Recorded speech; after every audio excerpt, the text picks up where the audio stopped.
গম প্রতিরোধ ও প্রতিকার বিল মহান 2026 মহান সংসদে উত্থাপন করিলাম। যারা এই প্রস্তাবের পক্ষে আছেন তারা হ্যাঁ বলুন, যারা এই প্রস্তাবের বিপক্ষে আছেন তারা না বলুন। আমার মনে হয় হ্যাঁ জয়যুক্ত হয়েছে, হ্যাঁ জয়যুক্ত হয়েছে, হ্যাঁ জয়যুক্ত হয়েছে। আমি সালাউদ্দিন আহমদ, স্বরাষ্ট্রমন্ত্রী, গম প্রতিরোধ, দায়ী ব্যক্তির শাস্তি নিশ্চিতকরণ, ভুক্তভোগী ও তাহাদের পরিবারের অধিকার সংরক্ষণ ও প্রতিকার প্রদান এবং মানবাধিকার, ব্যক্তি স্বাধীনতা ও ন্যায় বিচার নিশ্চিত করিবার লক্ষ্যে আনিত একটি বিল, গম প্রতিরোধ ও প্রতিকার বিল মহান 2026 মহান সংসদে উত্থাপন করিলাম। ধন্যবাদ মাননীয় স্পিকার। ধন্যবাদ মাননীয় মন্ত্রী। গম প্রতিরোধ ও প্রতিকার বিল 2026 মহান সংসদে উত্থাপিত হলো।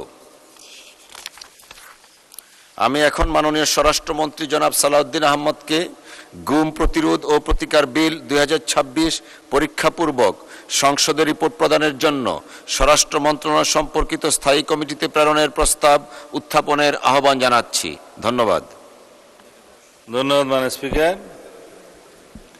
আমি সালাউদ্দিন আহমদ, স্বরাষ্ট্রমন্ত্রী, প্রস্তাব করছি যে গম প্রতিরোধ ও প্রতিকার বিল 2026 পরীক্ষাপূর্বক রিপোর্ট প্রদানের জন্য স্বরাষ্ট্র মন্ত্রণালয় সম্পর্কিত স্থায়ী কমিটিতে প্রেরণ করা হোক। 2 কার্য দিবসের মধ্যে রিপোর্ট প্রদানের জন্য স্বরাষ্ট্র মন্ত্রণালয় সম্পর্কিত স্থায়ী কমিটিতে প্রেরণ করা হোক। ধন্যবাদ।